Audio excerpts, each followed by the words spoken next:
చాలా మంది నాకు కోపం రాదు కానీ ఎవరైనా తప్పు చేస్తేనే కోపం వస్తుంది అని అంటూ ఉంటారు. కానీ ఇది నిజం కాదు. నిజానికి ఎదుటివారు చేసే తప్పు మీ మెదడులో ఉన్న ఒక పాత గాయాన్ని లేదా ఒక భయాన్ని తాకడం వల్లే మీకు కోపం వస్తుంది. మన వ్యక్తిత్వాన్ని శాసించే ఈ ఎమోషనల్ ట్రిగ్గర్ను మనం ఈ రోజు డీకోడ్ చేసే ప్రయత్నం చేద్దాం. ట్రిగ్గరింగ్ అనేది ఒక వ్యక్తి, ఒక మాట, ఒక శబ్దం లేదా ఒక సంఘటన.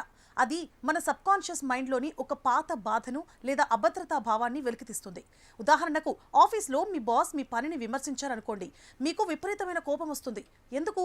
అక్కడ ఆ పనిలోని తప్పు కంటే మీ బాస్ మాట మిమ్మల్ని నువ్వు అసమర్థుడివి అని గుర్తు చేస్తుంది.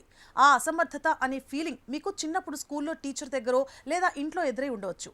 అక్కడ బాస్ కాదు, మీలోని పాత గాయం ట్రిగ్గర్ అయింది. మరి ఈ ట్రిగ్గర్లను గుర్తించడం ఎలా? మనకు ట్రిగ్గర్ ఎప్పుడు అవుతుందో తెలియాలి అంటే మన రియాక్షన్ను గమనించుకుంటూ ఉండాలి. ట్రిగ్గర్ అయినప్పుడు ముందుగా మన బాడీ రియాక్ట్ అవుతుంది. గుండె వేగంగా కొట్టుకోవడం, చెమటలు పట్టడం, దవడలు బిగుసుకుపోవడం లేదా కడుపులో కలత. ఇవి మొదలవగానే మీరు ఒక ట్రిగ్గర్ జోన్లోకి వెళ్లారని అర్థం. ఆ క్షణంలో మీ మైండ్ ఒక నెగిటివ్ కథను అల్లుతుంది. ఇతడు నన్ను తక్కువ చేస్తున్నాడు, నాకు అన్యాయం జరుగుతోంది అనే ఆలోచనలు వస్తాయి. ఈ ఆలోచనలే మిమ్మల్ని కోపంతో ఊగిపోయేలా చేస్తాయి. ఇలాంటప్పుడు 10 అంకెలు లెక్క పెడితే సరిపోదు. మోటివేషనల్ స్పీకర్లు, ట్రైనర్స్ కోపం వస్తే కళ్ళు మూసుకొని 10 వరకు లెక్క పెట్టండి అని అన్నీ మర్చిపోతామని చెప్తారు. ఇది కేవలం టెంపరరీ పరిష్కారం మాత్రమే. కానీ మీలోని చీకటి కోణాలను అంటే షాడోస్ను మీరు అంగీకరించినంత వరకు ట్రిగ్గర్స్ మిమ్మల్ని శాసిస్తూనే ఉంటాయని సైకాలజీ చెప్తోంది. మీరు ఎవరిని ఎక్కువగా ద్వేషిస్తున్నారో వారిలో మీకు నచ్చని లక్షణం మీలోనే ఎక్కడో దాగి ఉందేమో ఒక్కసారి ఆలోచించండి. మరి ఈ ట్రిగ్గర్స్ని అధిగమించడం ఎలా?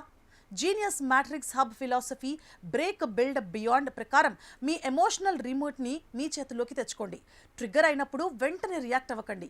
ఆ క్షణంలో నేను ఈ కోపానికి బానిసను కాదు, ఇది నా పాత గాయం అని మిమ్మల్ని మీరు గమనించండి. అంటే అబ్జర్వర్ మోడ్లోకి వెళ్ళండి.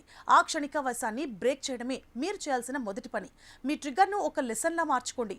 ఈ వ్యక్తి నన్ను ఎందుకు బాధ పెట్టాడు అని కాకుండా నాలో ఏ భయం ఈ వ్యక్తి మాటతో భయపడింది అని మిమ్మల్ని మీరు ప్రశ్నించుకోండి.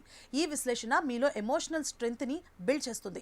ఒక్కసారి మీ ట్రిగ్గర్స్కి మీకు అర్థమైతే ఎవరు మిమ్మల్ని కంట్రోల్ చేయలేరు. విమర్శలు చేసినా, అవమానించినా మీరు ప్రశాంతంగా ఉంటారు.